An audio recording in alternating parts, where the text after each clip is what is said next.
Como buen ejemplo de esto que les digo de deseo, de voluntad, de un personaje interesado en algo muy concreto, otra película de Spielberg, Jurassic Park.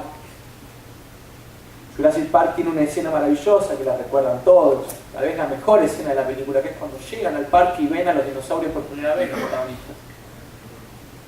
Cuando los ven, no dicen nada, se quedan sin palabras, se largan a llorar. ¿La recuerdan? ¿Sí?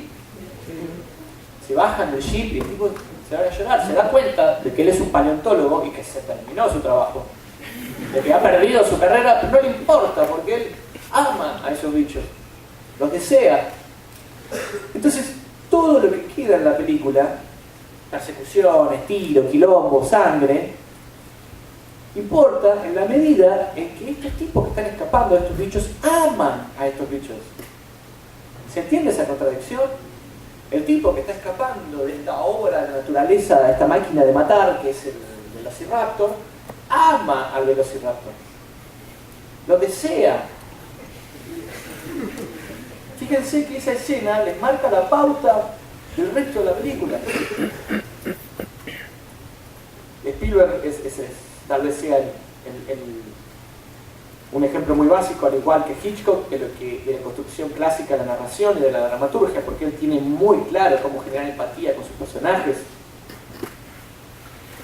En El principio de Múnich, ¿la vieron? Bueno, no importa. En El principio de Múnich dice, vos te metés en esto y vas a terminar durmiendo en tu ropero, le dice el tipo. Y dice, no, porque yo, por Israel.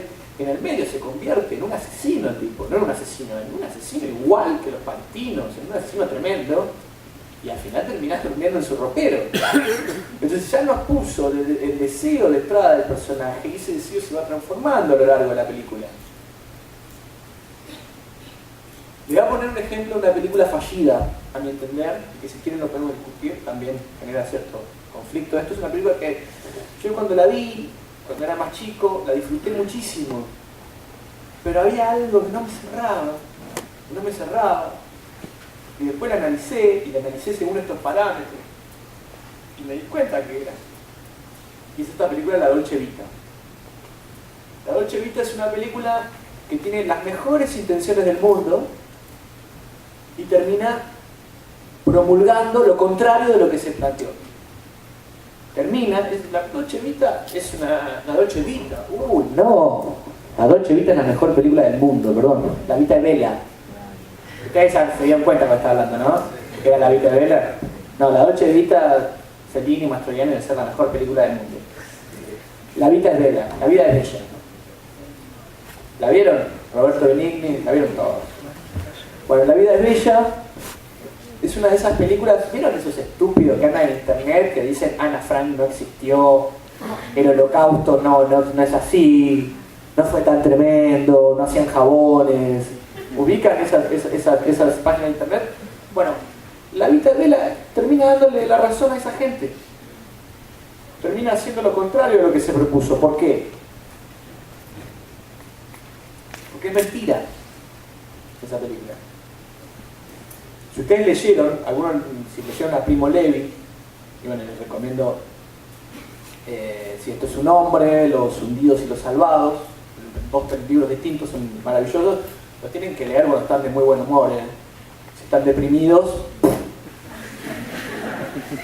Hay Crímenes y pecados de Woody Allen. Hay un personaje que es análogo a este escritor judío italiano, y sucede lo que terminó sucediendo con Primo Levi al final, y Woody Allen no lo puede creer.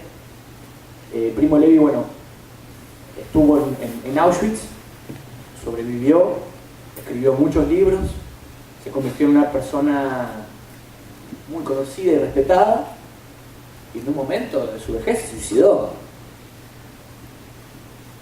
Eso es lo que muestra que no hay, bueno, de él es la famosa frase, no existe la poesía después de Auschwitz, no se puede hacer poesía después de Auschwitz.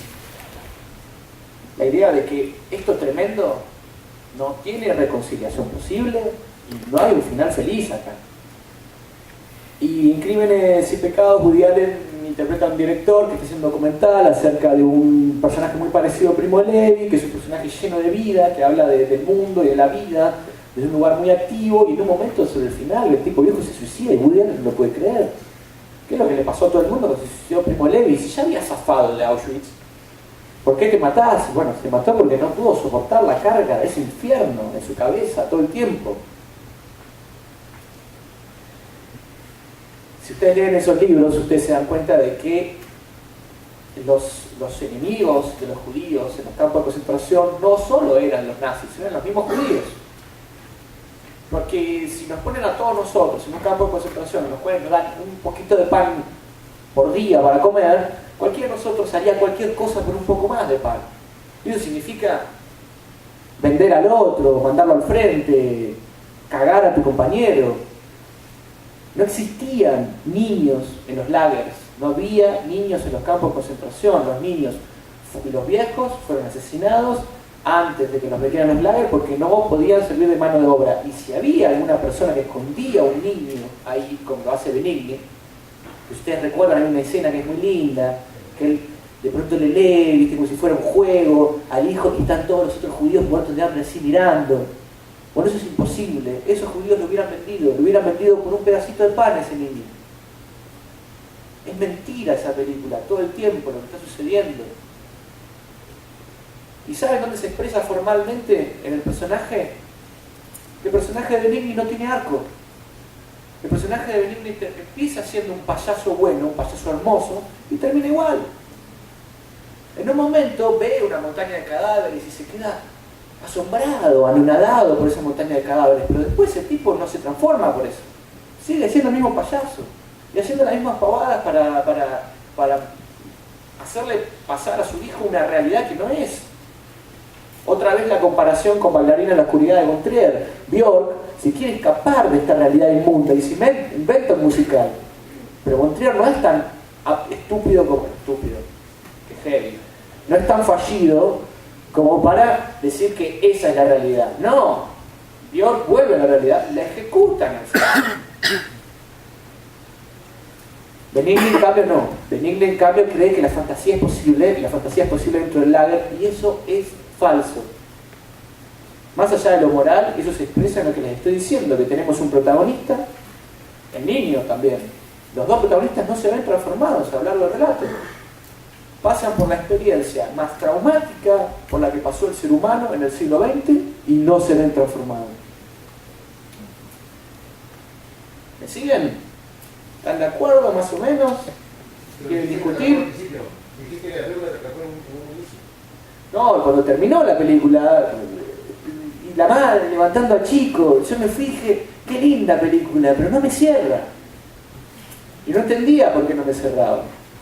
Y después me la puse a analizar. Yo en ese momento estaba empezando la universidad, tampoco tenía las herramientas teóricas que tuve después. Pero uno se da cuenta, vos la ves a la película y decís, hay otra película que se llama El tren de la libertad, no sé qué, ¿la vieron?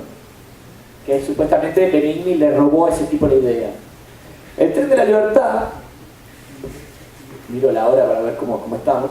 El tren de la libertad es eso, ¿no? Es una fantasía, pero al final dice, no, esta fantasía es imposible. El lager, el campo de concentración, es el infierno. Es el infierno y no hay fantasía que nos pueda rescatar de ese infierno. En ese sentido, otra vez, Spielberg encuentra dentro de ese infierno un conflicto cinematográfico, una contradicción en el sentido de la contradicción dialéctica. Hay dialéctica ahí. En la vida de Bela no hay dialéctica. Es un payaso haciendo monigoteadas para zafar de los nazis, que son villanos, y todos los judíos son buenos. Si ustedes leyeron, bueno, no solo Primo Levi, si ustedes leyeron Maus, se los recomiendo. Maus es uno de los mejores cómics que hay. Por cierto, lean cómics. Los cómics son cine puro.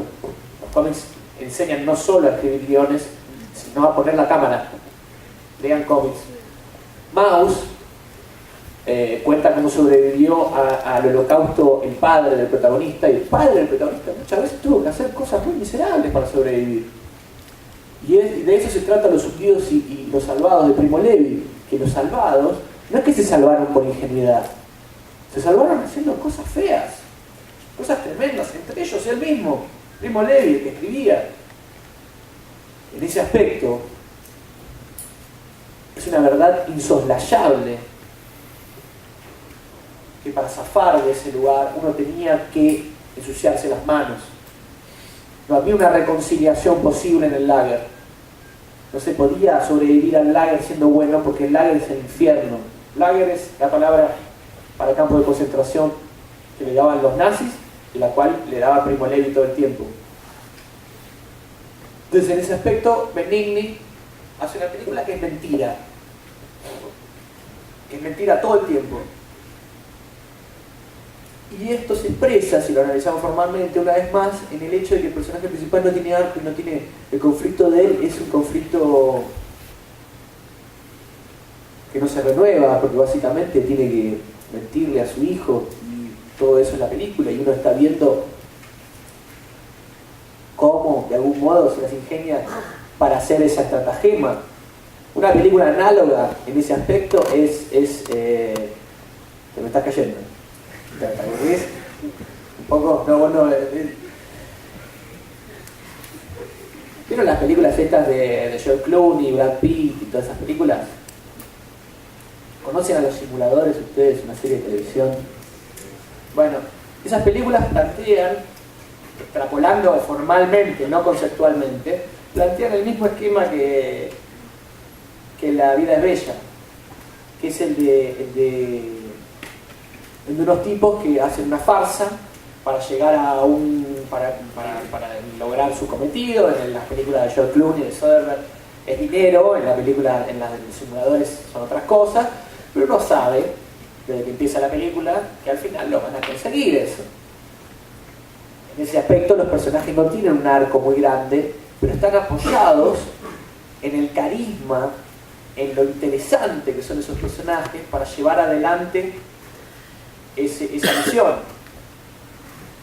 Y el personaje de Benigni, lo interesante que tiene es que es un payaso. ¿Cómo se sostiene una película de 2 horas con un payaso en Auschwitz? Bueno, Benigni es súper talentoso y hace una película que en verdad uno se la come. Se la come como si fuese X-Men, pero es eso, es X-Men, es mentira. Es mentira, y no solo es mentira, sino que termina haciendo lo contrario de lo que se propone, termina dándole la razón a todos esos hijos de puta que dicen que no fue tan grave, que se podía jugar en Auschwitz. Sí. Respecto, digamos, a los falsificadores, algún mérito, se trata sobre los judíos, cómo resuelven el problema no falsificando dinero, qué sé yo, dualidad, dicotomía, contradicción. Pero quisiera, por favor, si pudieras incidir un poquito en el tema, digamos, de lo que es la ciencia ficción. Felizmente las editoriales actuales están produciendo libros sobre cómics y lo que a lo que apunta, ¿no? O sea, la imaginación, realmente puede ser muy beneficiosa para sí. Pero quería llegar al tema de la literatura. ¿Cuál es el aporte de la literatura, digamos, o qué se debe tomar la literatura para la creatividad de un guionista? Bueno, el tema, mencionaste esa palabra, es muy interesante. Yo tengo un amigo que es un gran director de cine, se llama Mariano Ginás. Le recomiendo una película que se llama Historias Extraordinarias. Más que una película, es una experiencia, dura 4 horas y media, pero se pasan así. Es pura aventura y diversión. Él ahora ha cambiado de parecer, como decía Godard, pero hace unos años, fue profesor mío, él decía que el cine es como la poesía, como la ficción, incluso como el cómic, es otra rama de la literatura. Que el cine, desde su dramaturgia, desde su construcción, le debe mucho más a la literatura que, por ejemplo, al teatro. Yo comparto eso. Pero no creo que el cine, no hace falta ni que lo diga, es un arte totalmente autónoma de la literatura. Pero hay algo de eso de que es verdad, y si realmente te interesa esa conexión, Adriana Pasolini escribió un libro, que no me acuerdo el nombre, varios, pero hay uno puntual, que no me acuerdo el nombre, que agarra y utiliza todas figuras retóricas de la literatura, como la metáfora, la metonimia, y las aplica al cine. Es muy interesante porque ahí nos damos cuenta de que el cine es mejor, por ejemplo, cuando aplica las figuras retóricas como la metonimia y no como la metáfora. La metáfora es muchas veces un asesino del cine. ¿Por qué? Porque en la literatura... ¿Se me están durmiendo?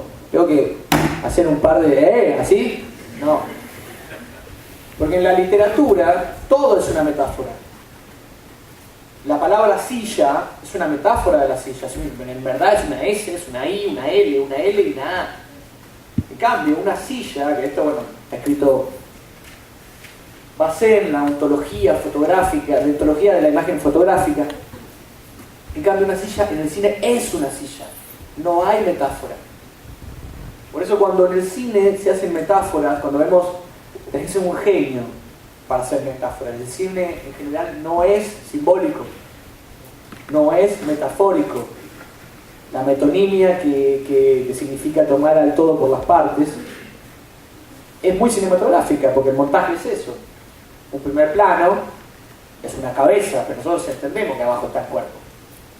Está tomando el todo por las partes. Y hay otras figuras como por ejemplo la analogía. La analogía es un elemento que remite a otro, pero en cambio metáfora no solo es un elemento que remite a otro, sino que tiene una figura literaria que hace una analogía poética con ese elemento. Y esa analogía poética de la metáfora, que es tan linda en la literatura, en el cine se pierde, se hace burda. Cuando, para hablar del amor, no sé, mostramos un niño chupando una teta, no, es un niño chupando una teta. Hubiese sido mejor mostrar un coito, por ejemplo. La metáfora en ese sentido es complicada. Por eso creo que es indispensable la relación entre cine y literatura, pero es una trampa también, hay que tener cuidado. Yo en este momento estoy hablando de la literatura como elemento formal, no como los libros de la literatura, sino como la forma que produce la literatura para adaptarla al cine. En general yo siempre estoy hablando de forma, aunque parecía que estuviese hablando de algo moral, estoy hablando de forma. Pero todo eso que vos mencionaste, que da la literatura, y del cual el cine ha explotado muchísimo, especialmente los gringos, como por ejemplo los géneros, como por ejemplo la ciencia ficción, como por ejemplo, bueno, cualquier género, son herramientas así de importantes como lo es el personaje, el personaje es la más importante de todas, pero también son herramientas importantes, son herramientas como lo es el MacGuffin. En ese sentido, creo que todas las herramientas son válidas para utilizar en un guión. Yo personalmente me relaciono con la escritura de una manera más barroca. Yo tiendo a sumar y después depuro. Y muchas veces utilizo géneros que no son el género indicado de la película que estoy haciendo, pero me sirve para tener una distancia formal con lo que estoy haciendo. Por ejemplo, a ver, les voy a contar un ejemplo puntual. ¿Ustedes vieron Leonera? De Pablo Trapero, ¿la vieron todos? ¿No? Pues bueno, voy a hablar del final de Leonera. Tápense los oídos porque es una película de grito, solamente me gusta mucho, creo que es de lo mejor en lo que he participado. Y el final me gusta mucho. Bueno, Leonera cuenta la historia de una mujer que mata a un hombre y cae embarazada a la cárcel. Embarazada de ese hombre. Y cuenta el periplo de esa mujer que pasa de ser una simple asesina a ser una madre. El arco del personaje.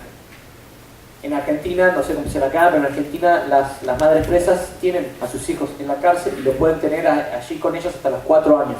O sea que el chico se cría en la cárcel. Muy interesante. Después al final, bueno, pasan cosas, en un momento llega la madre de ella, le quita la tenencia del chico, se lo lleva afuera de la cárcel y ella sin el chico, al principio por supuesto lo odiaba, y ella sin el chico se siente que no es nada y tiene la necesidad, el impulso de estar buscando todo el tiempo al chico. Y estábamos escribiendo la película y estábamos dando vuelta en torno a varios finales. Teníamos un montón de finales, en los cuales pasaban 15 años y ella salía de vieja, de más grande, finales en los cuales ella se suicidaba, finales de esto, de lo otro, finales en los cuales ella iba y veía al hijo de lejos.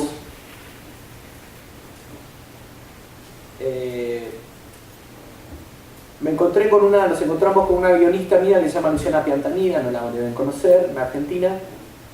Estamos trabados en el final y ella nos dijo una cosa que se las digo a ustedes: cuando estén trabados con una dramaturgia, traten de aplicarle al guión que están haciendo un género que ustedes crean que es el más adecuado, a pesar de que la película no sea de género.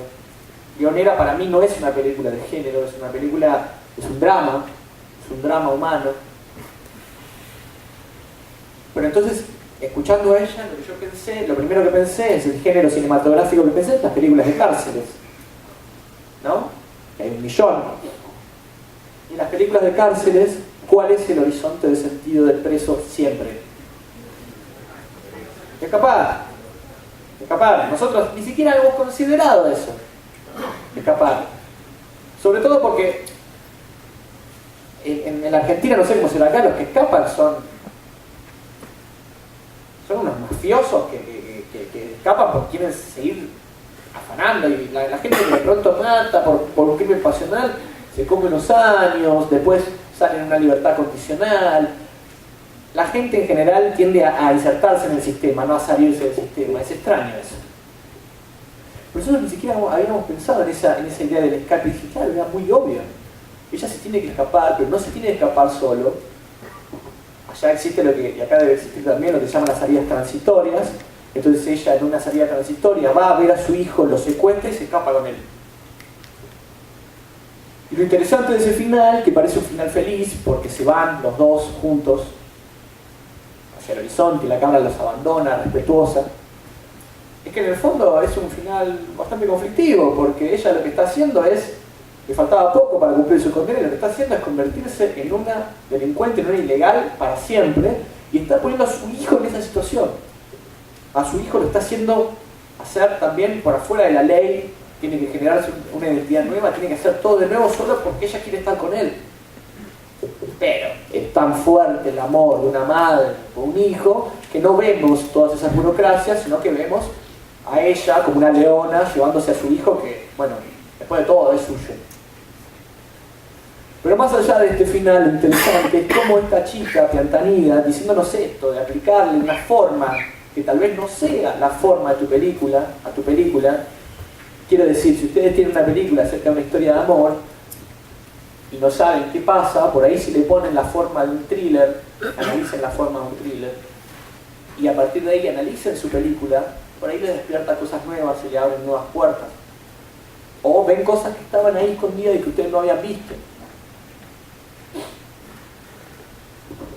En este aspecto también, todo esto que les digo, como siempre, la salvedad de que todo esto es un arma de doble filo. Los consultores de guiones norteamericanos o europeos norteamericanizados siempre rompen las pelotas con estas cosas, ¿viste? ¿Tu película de qué género es? ¿A qué tradición cinematográfica? No, qué sé yo, no sé. No es de ningún género, es de todos los géneros, no sé.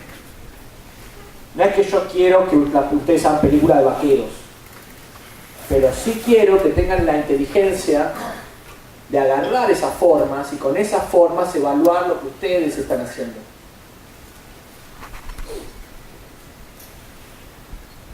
Vuelvo otra vez al centro de esta cuestión, que es el bendito personaje.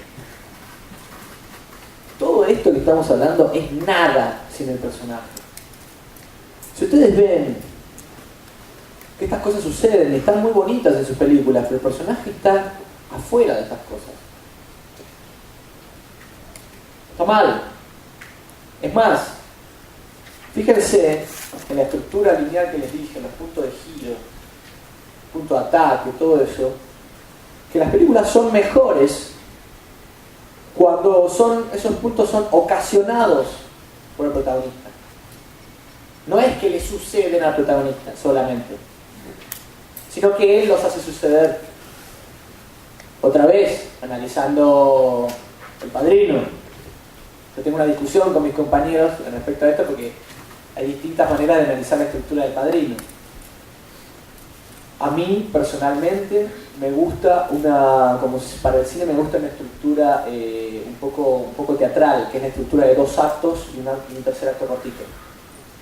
Yo en general escribo así, pero cada uno escribe como quiere. Sirfield, Lajosegui, McKee, también me meterían un tiro en la rodilla si dijera esto. ¿Por qué? Porque ellos creen que el segundo acto, y creo que bastante razón tienen, creo que el segundo acto es lo más importante y tiene que ser lo más largo y donde tiene más desarrollo. Pero fíjense que el primer acto del Padrino es larguísimo y para mí el primer punto de giro es cuando Al Pacino dice: yo tengo que ir a matar a estos tipos. ¿Se recuerdan? O sea, mis compañeros dicen que es el atentado a Marlon Brando, el primer punto de giro, que es lo que desencadena todo. Sollozzo manda a sus asesinos a matar a Marlon Brando. Yo digo que no. ¿Por qué? Porque lo de Marlon Brando no es algo que devenga de los personajes, no es algo que le sucedió a ellos, sino es algo que les acontece desde afuera. Pasan un par de escenas, pasan un par de situaciones, que es Al Pacino en el hospital, ¿lo recuerdan? Y después Al Pacino les dice a sus compañeros: bueno, vamos a hacer una reunión, yo me voy a reunir con ellos y en esa reunión los voy a matar. Y Sony, James Caan, Robert Duvall, todos ellos se les cagan de risa. Vos lo vas a matar, vos no sos nadie, vos sos un perejil. Ese es el primer punto de giro y Al Pacino de un modo, ustedes se dan cuenta que Al Pacino lo está haciendo a pesar suyo, no quiere ser un asesino, que no le queda otra. Ahí se está convirtiendo en el padrino, se está convirtiendo en lo que va a terminar siendo. En ese sentido, el segundo punto de giro del Padrino no es tanto la muerte de Brando, cuando muere en esa escena hermosa entre los naranjos, naranjos, tomate, no sé qué mierda son, con el nieto. Perdón,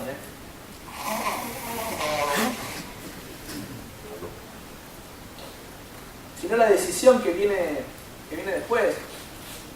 Es una decisión que, si ustedes siguen la película, es una decisión que se viene tramando desde todo el segundo acto. Marlon Brando dice en la reunión con los otros mafiosos, dice: mientras yo viva, esta paz va a seguir. Pero después hay una escena en la que está hablando con Al Pacino y el padre e hijo, y hablan de banalidades, del nietito, qué sé yo, pero a la vez dice: fíjate que Barcini esto, Barcini lo otro, están preparando lo que va a suceder. Incluso le dice: acordate, el que te viene a decir la reunión con Barcini, ese es el traidor. Se muere Marlon Brando, está la escena del cementerio y están Al Pacino con Robert Duvall diciendo: bueno, no lo dice de este modo, pero básicamente dice: ahora las voy a reventar a todos. Y viene, ¿cómo se llama el personaje? Háganme acordar, el flaco, Tesio, viene Tesio y le ofrece: che, hay una reunión con Barcini, vení, que está todo seguro. Ok, dice traidor. Bueno, ahí está el segundo punto de giro, y por eso para mí El Padrino aplica a mi estructura favorita, que son 2 actos largos y uno cortito. El cortito, que para una película clásica normal no es tan corto, pero para El Padrino es corto, porque es una película larga, es la matanza final, la situación con el cuñado y el final ese maravilloso cerrándole la puerta en la cara de Diane Keaton. Fíjense cómo el personaje principal de la película es Marlon Brando, pero el protagonista claramente es Al Pacino. No hay duda de eso. El protagonista es Al Pacino. ¿Por qué? Porque Marlon Brando no hace un arco en la película. Marlon Brando es un personaje genial, pero secundario. Es como Obi-Wan Kenobi. Obi-Wan Kenobi no hace un arco. No en las 3 primeras, que son las 3 últimas que se filmaron, no en esas, en las clásicas. Obi-Wan Kenobi la tiene clara del principio y la tiene clara al final. Es el nabo de Luke Skywalker el que hace el arco. Lo mismo pasa con Al Pacino.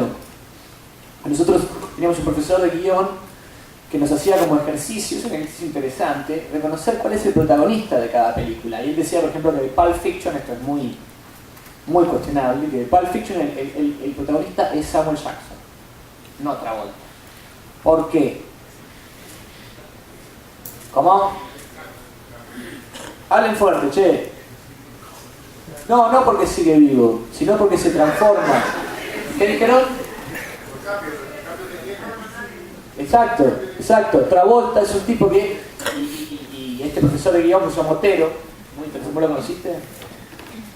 Un gordo fanático de Disney, un tipo viejo así, que escribe para niños, al cual yo no le dejaría a mi hijo ni 2 minutos con él, pero... No, lo dije en broma porque es un genio. Yo no dejaría, no tengo hijos, pero no dejaría a mi hijo ni 2 minutos conmigo.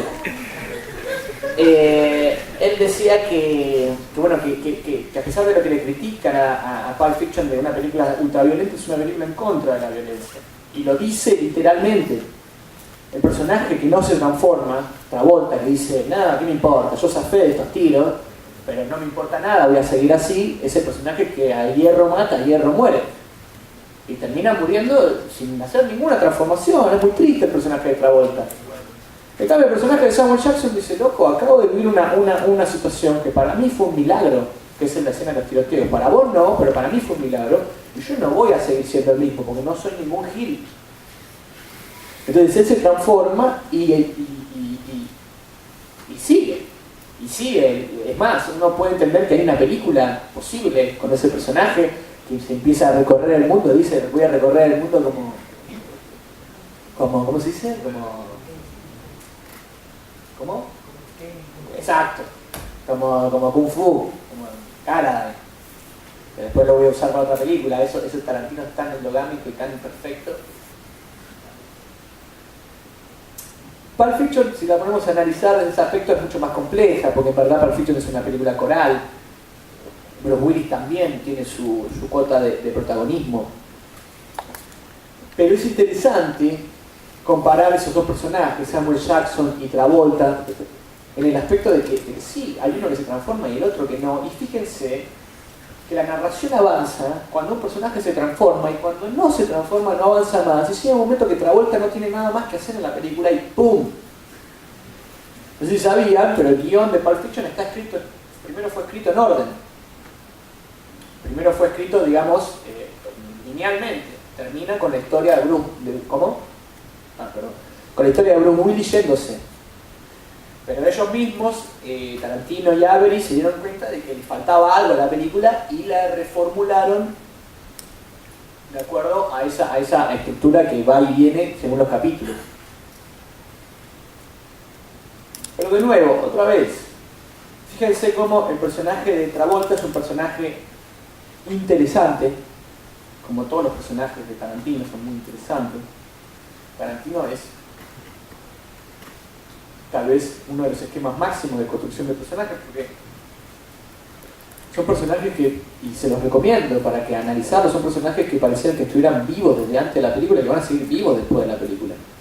Brad Pitt en Bastardos sin Gloria tiene una cicatriz así acá, de la cual no se habla en toda la película, pero que nos da a entender que este tipo sobrevivió, vio la muerte, la vio, estuvo ahí. Entonces da a entender un montón de cosas con una cuestión de maquillaje, ¿no? Travolta es un personaje súper interesante y Samuel Jackson, además de ser interesante, es un personaje interesado. Una pregunta, en ese punto sobre lo que dices, ¿qué tan importante es que el guionista justifique al personaje? Es decir, si yo... A ver, el papel lo aguanta todo, algo lo que más o menos comentó el compañero por allá, y escribí un personaje literario que al parecer está súper deprimido y de pronto necesita compañía y llega al extremo de pagar, no para tener relaciones sexuales, sino compañía. Ajá. Luego ocurre una serie de cosas, fallece el personaje, bueno, la literatura lo aguanta todo. Yo no necesariamente tengo que explicar en el relato cómo llegó el personaje a ese punto álgido de su depresión, ¿correcto? Ahora, sé que para construir una historia cinematográfica de alguna forma sí necesito darle más puntos de referencia al espectador, ¿no? Ahora, ¿qué tanto funciona el tema de dejar intrigado para crear ese efecto de que pareciera, como el personaje de Tarantino, que el personaje ya tiene una vida desde atrás, independientemente de que vamos a ver el desenlace después? ¿Qué tanto debo justificar al hacer una posible adaptación? ¿No? Porque una cosa es contar una historia literaria y otra cinematográfica. De repente voy a tener que hacer algunos cambios. Mira, el problema, no lo mencioné hoy cuando hablamos de literatura, pero el gran problema, la gran diferencia entre un personaje cinematográfico y un personaje literario es que en el cine uno no puede nunca terminar de alcanzar, o al menos como lo hace la literatura, la interioridad del personaje. En la literatura escribimos y el personaje piensa esto, estamos adentro de su cabeza. En el cine no lo podemos hacer. Más, si nos hacemos los cancheros y vamos a una animación en la cual nos metemos adentro del cerebro del personaje y vemos el cerebro funcionando y explicamos lo que ahí sucede, tampoco le creemos. Porque la imagen es mucho más fuerte que cualquier explicación. Y en ese sentido, creo que la palabra justificación es una palabra muy complicada para el cine. Yo creo que no hay que justificar nada. Fíjate que el ejemplo que te puse recién de Tarantino, esto de Brad Pitt, eso no justifica que él sea un hijo de puta. Es un detalle. Y en cuanto a lo que vos me estabas contando, si a vos lo que te interesa hablar es de esa depresión y de ese momento, empezá directamente ahí. Porque si no, para contar por qué se deprimió un personaje, yo creo que un primer acto no te alcanza. Porque si ustedes han tocado algunos temas, digo en profundidad, ¿no? En la cuestión humana, han tocado o se han visto tocados por temas como la depresión, saben que no es algo, uno no se deprime por una cosa, se deprime por un montón de cosas, ¿viste? De pronto es una complejidad enorme la depresión y todas esas cuestiones, ya me estoy deprimiendo, todas esas cuestiones que tienen que ver con la psicopatía que uno arrastra. Y explicar cómo un personaje llega a eso es una película entera. Si a vos lo que te interesa es hablar de esa depresión, en el minuto 1, en la escena 1, el personaje ya está deprimido, ya está ahí adentro, ya está en el conflicto. Ahora, lo que vos, lo que tenés que hacer, la depresión, es una motivación muy pasiva para un personaje. Tenés que ver qué horizonte de sentido le das a ese personaje, que tal vez sea la depresión misma. Yo vi una película una vez en el Festival de Mar del Plata, que era un personaje que estaba deprimido por la joven. La película empezaba con ella en la cocina, poniendo las cosas en la alacena, se cae.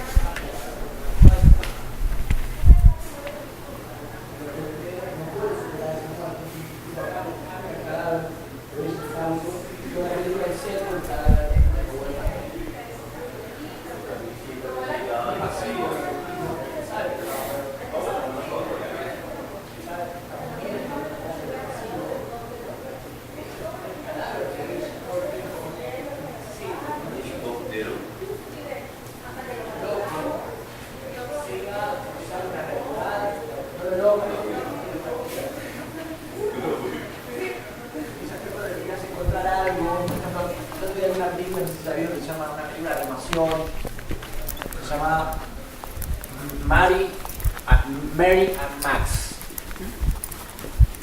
Es una película de una chica, una nena en Australia y un gordo en Nueva York que se mandan cartas de toda la película.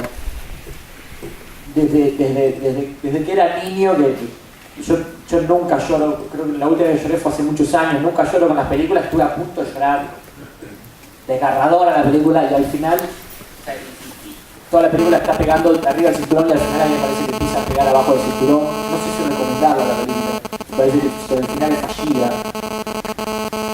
Pero el protagonista tiene esto que mencioné hoy, no sé si lo pronuncio bien, Asperger, ¿es? ¿Sí es? ¿Cómo? Bueno.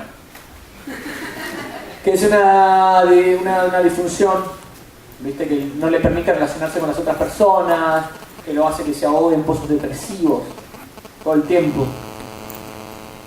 Pero el tipo en un momento de la película, él dice que el psiquiatra que él se trata, le dijo, vos tenés que tener unas, ¿cómo dicen los gringos? Unas rules, no sé, unos ítems a los que querés llegar en tu vida. Y el psiquiatra lo que pretendía era, no sé, tener hijos, formar una familia, no sé. Y los ítems de este tipo eran: 1, tener un amigo. No tiene ninguno, pobrecito. 2, tener su colección de juguetes favoritos. Y 3, tener una provisión de chocolates para toda su vida.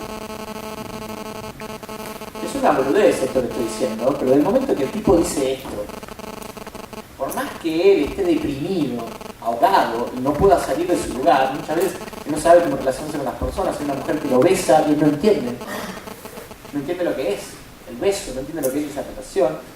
Es un personaje difícil con el que tener empatía, pero uno sabe que él todo el tiempo desea esas 3 cositas: tener un amigo, tener sus juguetes y tener el chocolate. Esto que estoy diciendo es muy básico, y esta película es una película de animación, que es esas típicas películas gringas que pretenden ser para niños pero en realidad son para adultos, y es bastante infantil la película, pero me parece un buen ejemplo, porque por más que el tipo se ahogue en sus depresiones y en sus estados de ánimo y veamos un personaje inactivo, nosotros siempre sabemos lo que él quiere: tener un amigo. Entonces, si él tiene un deseo así, por ejemplo, en el caso que vos me decís sin saber nada de tu guión, se me ocurre que tenés muchas alternativas, pero 2 básicas, que es: el personaje está deprimido, quiere salir de la depresión. Pero ojo que no es mi personaje principal, él es como el secundario causante de las acciones del personaje principal. Por eso quería saber qué tanto debo justificar o no. De hecho, no es que ahí ya tenés una situación que me gustaría agregar algo más. Si él es el causante de lo que sucede, como te decía recién en Pulp Fiction, fíjate quién es el protagonista. Porque si el personaje principal lo único que hace es padecer a este, entonces el protagonista es el otro. El personaje principal tiene que tener los deseos. Justificación es una palabra muy engañosa. Pero si querés darle justificaciones a algo, es el personaje principal el que la necesita, no el otro. Digo, si todo el tiempo el personaje principal que tenés vos es una víctima de la depresión del otro, ahí no tenés un protagonista muy endeble. Insisto, ninguna de estas reglas son así. Tal vez tengas una película genial detrás de esto, te digo. Pero en general, en el 90% de los casos, así como te digo, en el 95-99% de los casos, vos necesitas un protagonista que genere la acción, que por padecer a su amigo depresivo en un momento lo quiera matar, o lo quiera dejar abandonado en una ruta, o quiera llevarlo a un lugar donde se va a mejorar, o quiera llevarlo con una novia de su infancia que le va a recuperar la felicidad perdida. Te estoy gritando un millón de películas malas en un segundo, ¿no? Pero más allá de eso, el protagonista tiene que tener un deseo en torno al conflicto del amigo, y no al revés. Porque si es al revés, el protagonista es el personaje secundario. ¿Entendés? Sí.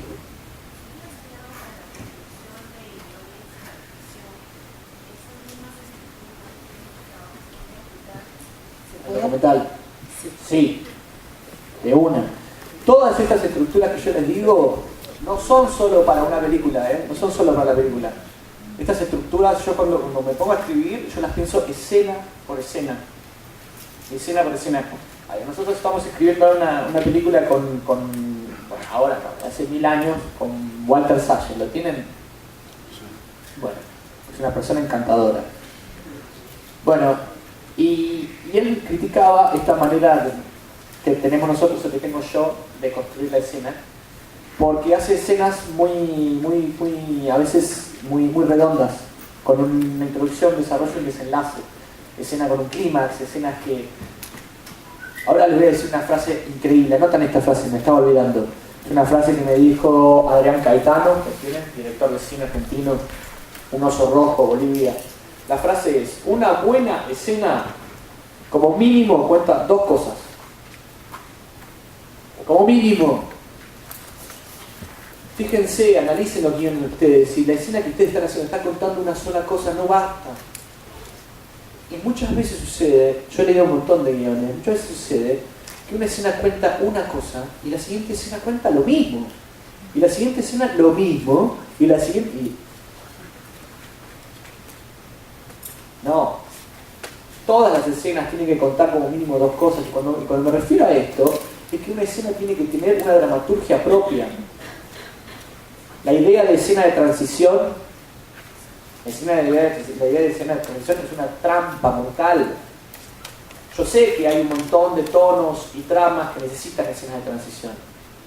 Pero a veces ponemos escenas de transición al pedo, que no cuentan nada. ¿Para qué? Si no vamos a contar nada y queremos sentir la nada, si queremos sentir el tiempo, como hacen genios como Antonioni, que agarran y nos muestran el tiempo pasando delante de nuestros ojos, o el más genio de todos, que es Tarkovsky, que tiene un libro que se llama Esculpir en el tiempo, léanlo, maravilloso. Es un libro que no solo sirve para aprender cine, sino que sirve para cualquier cosa, para tener una visión poética del mundo. Si vamos a hacer del tiempo algo profundo, bueno, ok, pero lo hacemos con compromiso y con coraje. No hagamos que el tiempo pase porque tiene que pasar. No contemos, por ejemplo, muchas veces pasan, ubican esas películas en las cuales ahí pasa algo tremendo y de pronto vemos en la televisión que nos hablan de eso tremendo que vimos. Y la televisión no cuenta nada que no hayamos visto. ¿Para qué ponemos eso? No hace falta, o sea, esto de que yo digo contar dos cosas, cada escena tiene una función, pero a la vez tiene que tener un atractivo, tiene que tener otra motivación. Y en ese aspecto, esto que vos decís en el documental, es muy difícil escribir guiones de documental, pero por ejemplo te comento cómo escribe, cómo plantea, no son guiones, sino que son, bueno, guionerías grandes, muy dinámicas. Pino Solanas, que tiene un par de muy buenos documentales, algunos otros no. Pino Solanas, él se enfrenta a su material, va con una estructura muy libre, pero va con una estructura temática y estructural, y formal, que dice, bueno, primero va esto, segundo va esto, tercero va esto, cuando me enfrente con esto, por ejemplo un entrevistado, el conflicto va por acá, entonces el conflicto lo voy a postergar, no lo voy a tirar de entrada. Lo mismo cuando vamos a ver una imagen, cuando vamos a filmar una manifestación para un documental, cuando vamos a filmar una industria, lo que sea, de animal. La idea de clímax, la idea de este conflicto, hacia qué clímax me llega, y voy a tratar de que llegue al final. Ojo, si vos ves en un documental que hay un clímax y lo tenés acá, explotalo, no te lo pierdas. Porque el documental es algo mucho más vivo que la ficción. En ese aspecto, todas estas estructuras tienen que ser trampolines, no sacos de protección. La ficción está mucho más contenida por estas estructuras que yo les digo. El documental no, el documental tiene que saltar de acá hacia otro lado. La ficción también, pero la ficción con esta forma que yo les estoy diciendo, si ustedes hacen un primer punto de giro así, un punto de giro así, y un personaje que es el que va ocasionando las acciones, y otro, seguramente les haga un guión que esté más o menos bien. Postas les digo, si ustedes siguen, van leyendo lo que dice Maquis en la internet y van escribiendo el guión, más o menos bien, pero más o menos van a dar el clavo. No es lo mismo en el documental. Sí. Hablabas de las escenas gratuitas. ¿Qué opinas, por ejemplo, de esta escena en la que está Jackson hablando de la hamburguesa de queso con Travolta y que se dice que es como para setear al espectador para la escena violenta que sigue? Pues que esa no es una escena gratuita. Como ninguna de esas conversaciones de Tarantino son gratuitas. Y no son de ningún modo escenas de transición. Son centrales a las películas de Tarantino. Y el ejemplo más concreto de esto es Death Proof. ¿Vieron la de Carl Russell con el auto? Que son puras conversaciones. La conversación no está para ser olvidada. Eso es una escena de transición, una escena que está para ser olvidada, para generar un remanso. Es como el remanso, el rellano entre dos tramos de la escalera. Uno recuerda la escalera, no el rellano. En cambio, en Tarantino uno recuerda la Royal with Cheese. Tarantino de ningún modo, de un modo muy consciente, no quiere hacer una escena de transición. Él dice que esa escena de diálogo es tan importante como la escena de los tiros. No es una escena gratuita, es una escena de una construcción dramatúrgica impresionante. Los diálogos de la Royal with Cheese, los diálogos de Like a Virgin en Perros de la Calle, ¿viste? Que dicen, analizan qué significa Like a Virgin de Madonna, que uno podría decir, ¿es banal? No, Tarantino los trabaja como un laburante, una hormiga trabaja esos diálogos. Y se nota, hay una dramaturgia impresionante. Se me ocurre que esos diálogos son análogos, para hacer un paralelo con la literatura, a los diálogos extremos de Dostoyevsky en torno a la metafísica de los seres humanos. De verdad lo creo. Porque Dostoyevsky a veces habla de el bien, el mal, el bien, el mal, el bien, el mal, el bien, el mal. Llega un momento que están vaciados esos conceptos. Están vaciados de sentido y uno empieza a confundírselos. Es adrede eso, es una búsqueda conceptual. Y Tarantino hace lo mismo con cada diálogo. Ningún diálogo es al pedo. Fíjense sus guiones, esto también, no me acuerdo quién me lo dijo. Cuando uno tiene escenas en las que dice, hola, ¿qué tal? ¿Cómo estás? Bien. ¿Anoche qué viste en la tele? Fútbol. El partido, alguien dijo por ahí. Esos diálogos son banales. Esos diálogos son banales. Hola, ¿qué tal? ¿Cómo estás? Mal. Bueno, ahí empieza un diálogo distinto, no sé. Hay unas cosas que les quería comentar, que también lo veo en relación a lo que hablamos hoy con el cine latinoamericano, pero en realidad es el cine todo. El cine, como es heredero de la imagen, es esclavo de la imagen, como les decía hoy, de la imagen y del sonido, por supuesto. Lo doy por entendido. Muchas veces va hacia un realismo a rajatabla y se ahoga en un concepto. Yo escribo todas películas en general naturalistas, pero el naturalismo cada vez más está asesinando los guiones. Personajes chatos, normales, comunes, con historias chatas, normales, comunes. ¿Por qué? ¿Por qué le tenemos que dedicar una película a una persona que no me interesa, a una historia que no me interesa? La película del hachero que les dije hoy. Ustedes dicen, ¿es una persona normal? Bueno, no sé, yo nunca vi un hachero en mi vida.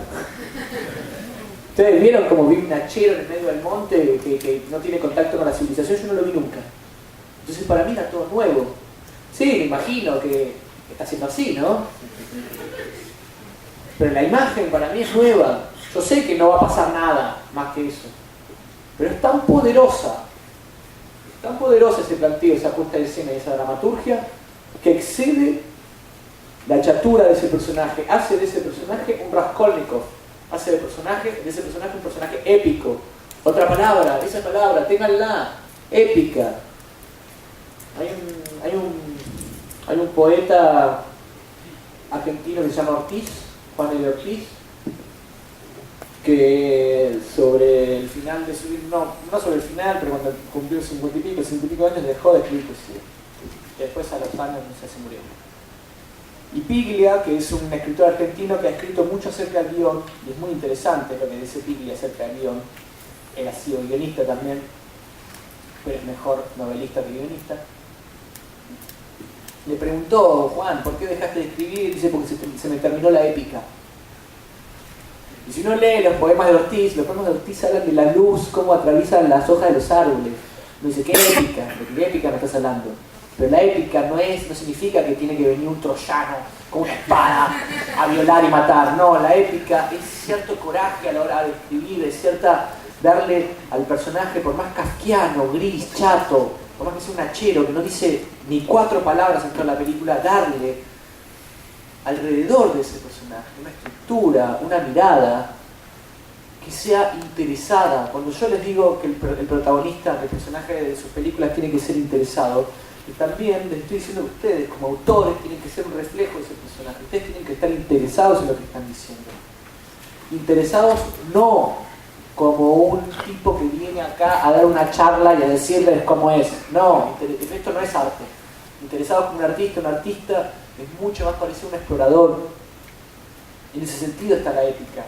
Y está el riesgo, arriesgarse, buscar algo. Porque si no, nos terminamos ahogando en, bueno, yo quería decir que sí, que la vida en una oficina es gris, pero de pronto llega una mujer que lo transforma todo. Bueno, pero que esa mujer me transforme, o esa mujer, o ese aspecto que sea, que me transforme a mí también. Que transforme a mí como artista, no solo a la película. Aló. Creo que yo quería preguntar sí. algo. Hola, Martín. Al margen de toda la estructura que necesita un guionista para que la historia sea bien rica en base al personaje, al margen de los puntos de giro, de toda la estructura que has hablado de la dialéctica, has hablado de filosofía, has hablado de la tautología, quizás por eso muchos nos hemos dormido, ¿no? O sea, has hablado de la literatura, de Kafka, o sea, básicamente, como dijiste en un momento, la inteligencia. Muchos que quieren escribir acá un guión, más que eso tienen que ser inteligentes, pero en base a un bagaje ganado. O sea, vivir, leer y explorar algunas disciplinas distintas. Entonces, por eso tengo dos preguntas breves. Sí. En base a ello, o sea, ¿por qué dijiste, o sea, dices que no has visto cine peruano? ¿Alguna razón? Quisiera que seas sincero, quizás viste una película y no quisiste ver más nada. Y una segunda pregunta es, en Elefante Blanco, ¿cómo construiste el guión de este mundo villero? O sea, ¿y cómo fue el final? Si lo propusiste, ¿te satisfizo el final de la muerte de Darío? Veo que a vos no te satisfizo nada. A mí no, es cierto eso. Voy por parte. Bueno, por una parte lo que dijiste vos es interesante, de vivir para después escribir. Eso es lo que dice uno de los autores que más estoy apreciando desde hace 20 años, que se llama Camus. Camus dice eso. Camus dice, la vida no tiene una valoración moral, no es ni mejor ni peor, pues hay que vivir más. Hay que vivir más para transmitirnos el arte o no, para ser mejor persona. Yo no sé si es tan así.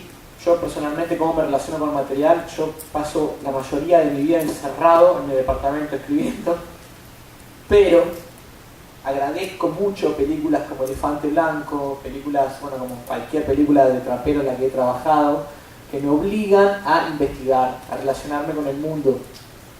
Todas esas películas tuvieron una investigación muy larga y sesuda.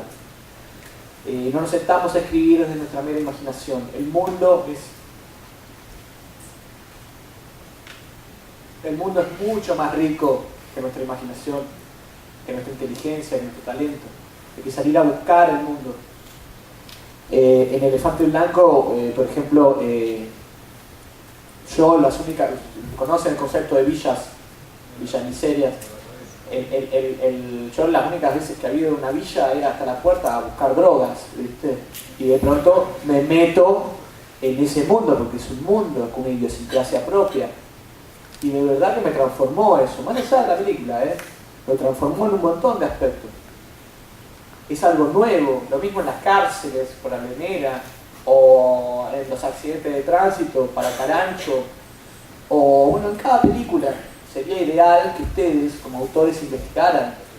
Fíjense que si no tienen mucho que investigar, piénsenlo dos veces. ¿De qué están hablando? ¿De qué película están haciendo? Si no se tiene una relación concreta con el mundo, más allá de que, por favor, hagamos películas íntimas, personales, no hagamos películas como ya las que ya vimos, ya lo dije esto, pero a la vez estamos en este puto mundo, ¿no? Relacionémonos con él, tengamos una investigación, un compromiso. Cuando uno investiga, se relaciona con el mundo y se compromete con él. Entonces ahí yo ya no puedo escribir tantas pavadas.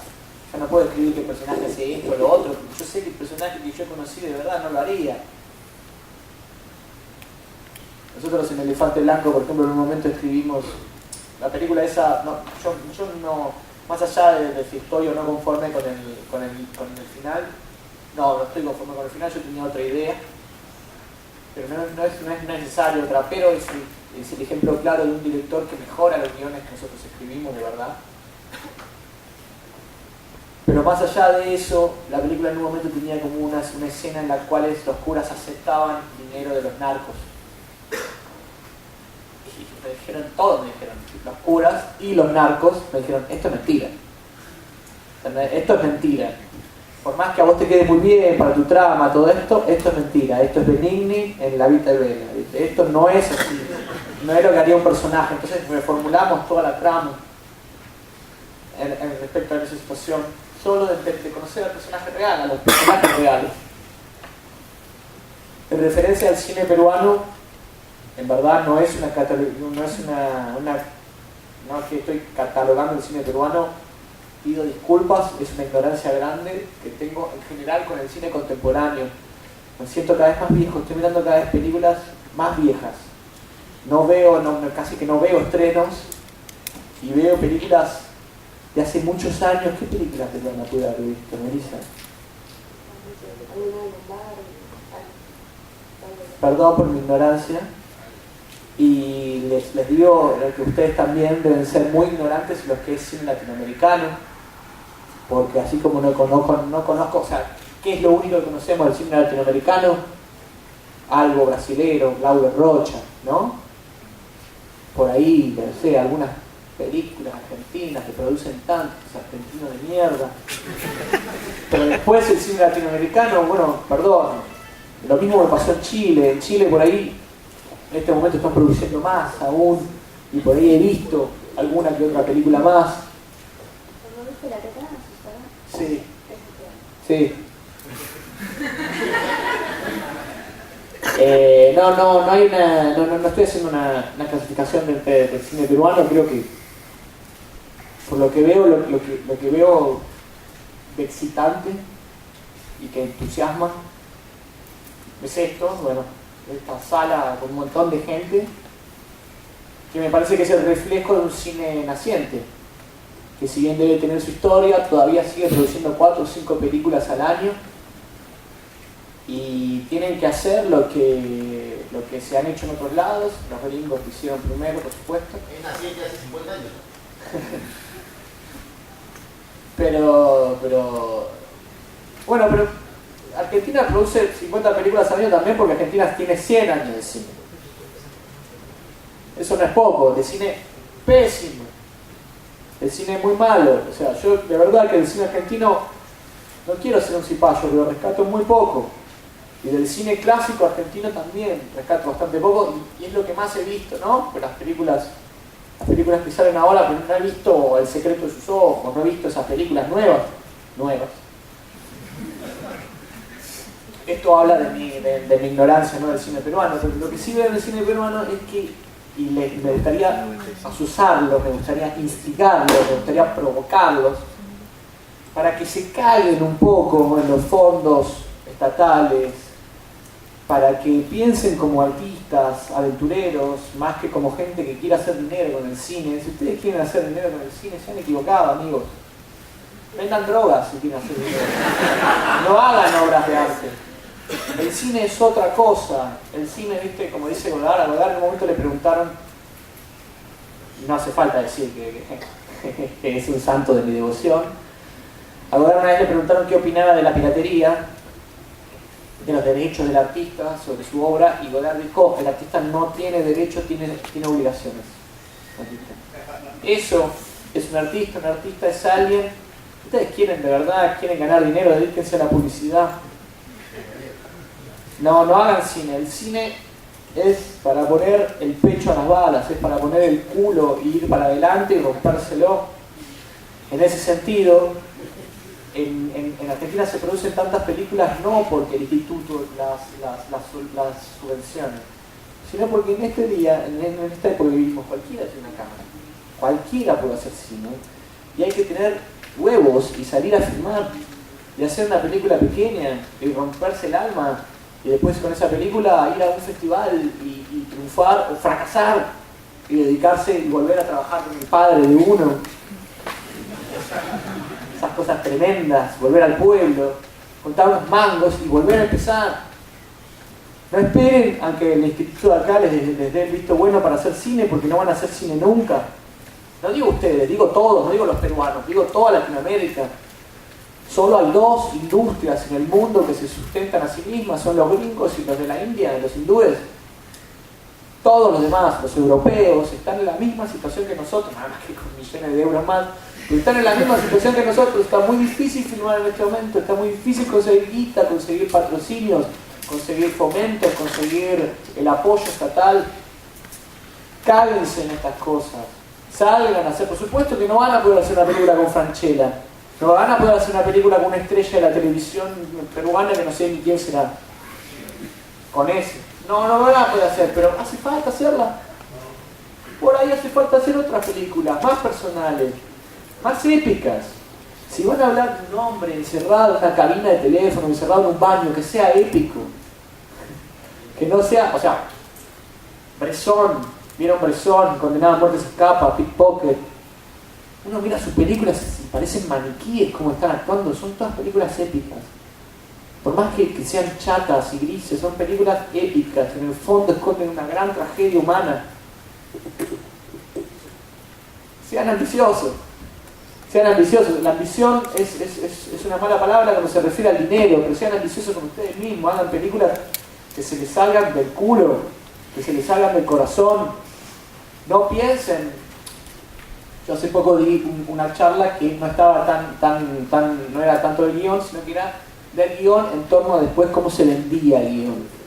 Y yo le dije, puta, me trajeron a la persona equivocada para hablar de eso. Porque yo creo que pensar en el público es una trampa mortal. Hay una frase en un libro de Salinger, uno de los personajes escribe un cuento y el hermano suicida, Simon, le critica y le dice, el cuento es brillante, dice, pero acá no estás vos. Porque vos lo que tenés que hacer, con todo el talento que tenés, le dice el hermano, es muy simple, vos tenés que pensar en el cuento que más te gusta a vos del mundo, a vos, y escribirlo. En ese aspecto, y Borges dice algo muy parecido, yo hago literatura para mí. En ese aspecto, ustedes tienen que ser totalmente sinceros con ustedes, pensar cuál es la película que ustedes querrían ver, no la que le pueden dar al mundo. Cualquiera puede darle una película al mundo. Ya les dije, en Argentina se producen 50 películas al año, de las cuales 45 pasan sin pena ni gloria, no las ve nadie.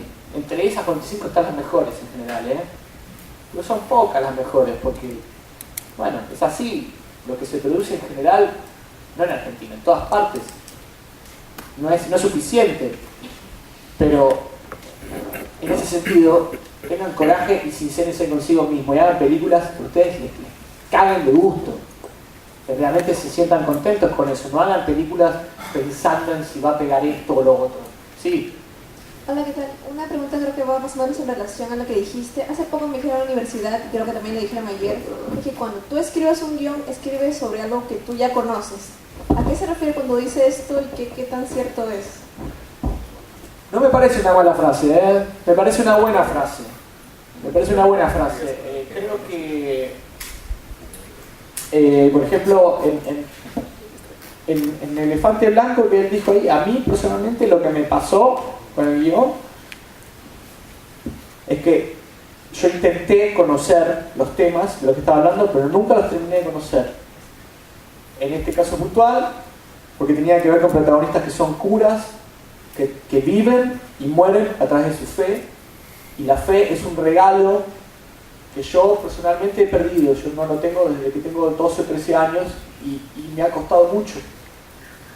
Yo deseo que en la película se transmita mi interés por esos temas, pero creo que no se termina de transmitir mi conocimiento porque nunca los terminé de conocer. Y hay un amigo mío que se llama Alejo Mogilaski, ¿lo conoces? Es un gran director, hizo una de las mejores películas. Este año, el 2013, fue un muy mal año para el avisamos cómo vamos de tiempo, si nos pasamos. Sí, lamentablemente vamos a tener tiempo para una pregunta más y terminamos. Pero te cierro esta. Fue un mal año para el cine argentino en cuanto a calidad.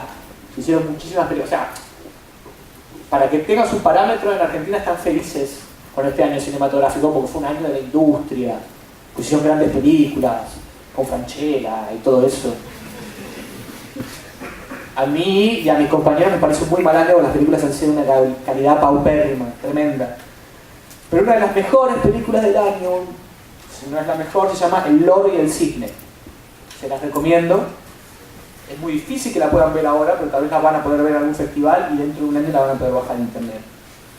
Es una película que parte como un documental acerca de la danza, pero que se transforma en otra cosa. Este mismo director, su anterior película se llamaba Castro. Hizo una película siguiendo los mandatos de Robert Bresson, una puesta en escena perfecta, divina, y mucho Buster Keaton, mucho Jacques Tati, personajes haciendo cosas en el cuadro, y la cámara que va de allá. Es perfecta la película, pero a mí la película me pareció una cagada, porque detrás de ese juego no había nada. Yo medio que se lo dije a él, no le quería mentir, ¿viste? A mí no me gustó la película, y yo siento que él lo que había intentado hacer es hacer una película acerca de las cosas que a él le gustaban del cine, como te dije, Buster Keaton, Jacques Tati, Bresson. Hizo una película muy fría, a mucha gente le encantó, a mí no me gustó. Y su siguiente película, El loro del cisne, parte de la misma premisa, que es hacer un documental acerca de la danza, muy formal, una puesta en escena brillante, muy formal. Pero en un momento él se da cuenta que las cosas que le están pasando a él en la vida se le meten en la película y le empieza a ganar en la película. Y básicamente la trama es que están filmando el documental de danza y el sonidista del documental, que es el loro, se enamora de una de las bailarinas, que es el cisne, y la bailarina está embarazada de otra persona.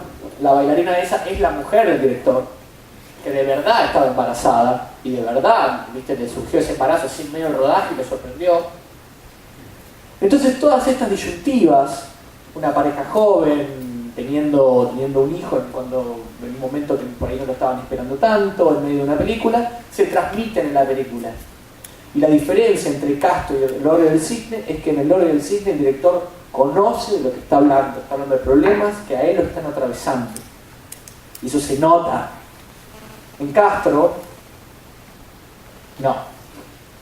no hay ningún problema que atraviese ni al director ni a los personajes. Entonces es una película, como les decía hoy, medio losa, en el sentido de que everything goes. La película no tiene ninguna regla, entonces ¿para qué romperla?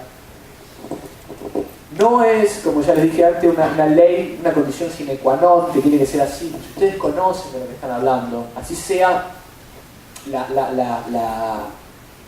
Nosotros escribimos con mis compañeros una serie de televisión en torno al suicidio adolescente. Durísimo, por algo no se dio nunca a ningún lado. Una serie muy dura, pero estuvimos indagando mucho en torno a la depresión. Y estuvimos leyendo mucho en torno a la depresión y el suicidio. No es que yo no me haya deprimido, yo fui un adolescente y me deprimí y tuve mis momentos así, pseudo, superficiales, suicidas, como todos ustedes. Pero eso no es suficiente. Entonces nos relacionamos desde la teoría y desde la práctica, hablamos con personas que realmente estaban pasando por una depresión muy grande. Tratamos de indagar en esos temas. Me parece que es mejor conocer las cosas que desconocerlas. Una pregunta más y cerramos. No sé, ahí. Sí, cuando Shakespeare dice que cuando él comienza a hacer un guión, imagina el final. Pero cuando te escuché a ti decir de Leonera, que estabas conversando con tus compañeros en el guión, que estabas conversando con tus compañeros sobre qué final hacer, que tenías varios finales. Entonces, quisiera saber cuál es tu método con respecto a esto del final. Mirá, en ese aspecto yo lo comparto mucho con Shakespeare. Pensar primero en el final es como lo que te dije hoy, tener muy claro lo que vos querés decir. Vas hacia un lugar concreto, entonces haces que tu personaje vaya hacia ese lugar. Cuando es al revés, en el mejor de los casos, tu personaje debería marcar el camino y debería ir él construyendo el ejemplo clásico que dije hoy, la tragedia clásica al final no solo lo sabe el autor, sino que lo sabe el espectador de entrada. Viene el coro griego y dice, esto va a terminar así. Edipo se coge a su madre y mata a su padre. Pero más allá de eso, más allá de la inevitabilidad de ese final, Edipo en el medio pasa por un periplo por el cual no es el mismo, y ya al final no importa. ese es un esquema del final posible. En la dramaturgia moderna, clásica del cine, pero que es moderna en relación con la tragedia griega, moderna no es la palabra, perdón, porque en realidad remite mucho a esa clase de estructuras. Yo creo que es una trampa pensar en el final. Yo muchas veces, en algunas películas que hemos tenido, yo tenía el final que era espectacular antes de ver la película, y bueno, fuimos construyendo hacia ahí, y sí, lo he hecho, eso. Pero un par de veces nada más. Es mejor lo otro. Es mejor construir una trama, un conflicto, y sobre todo un personaje que tenga la profundidad y la vitalidad, no la vitalidad porque él sea vital, puede ser que sea como acá decía el compañero, un personaje depresivo, pero que esté vivo, puta madre, que esté vivo, para que vaya generando cosas él a su alrededor, no yo como autor. Ustedes fíjense que cuando le pasa algo al personaje que no lo decidió él ni lo causó él, uno ve el hilo de la trama, ve al autor diciendo ahora le tiene que caer un yunque en la cabeza al personaje. Cuando el personaje va pautando él, hay un final que él va a encontrar, que él te va a dictar a vos al oído. Estoy hablando, es medio ñoño de lo que estoy diciendo, pero digo esta metáfora para que se entienda. Es muy engañoso tener el final de entrada. Ojo, es posible, y si tenés un excelente final, usalo. Pero es muy engañoso tener un final de entrada y llevar todos los barcos hacia ahí. Porque de verdad, hay una frase que yo una vez escuché en Cuba que es: un director de cine en este caso estamos hablando de los guiones, pero un director de cine es como Cristóbal Colón, porque está yendo a descubrir un mundo nuevo, rodeado de un montón de gente que se quiere volver a su casa. Hay algo de eso que es verdad, pero lo más verdadero de eso es lo del mundo nuevo. El fucking mundo nuevo. Si nosotros tenemos un mundo viejo de entrada en la cabeza, estamos yendo hacia ahí, hay algo que está fallando. Puede salir una buena película de eso, pero estoy convencido de que es muy probable que salga una buena película de lo otro, del deseo de uno encontrar algo nuevo cuando se enfrenta a una obra de arte.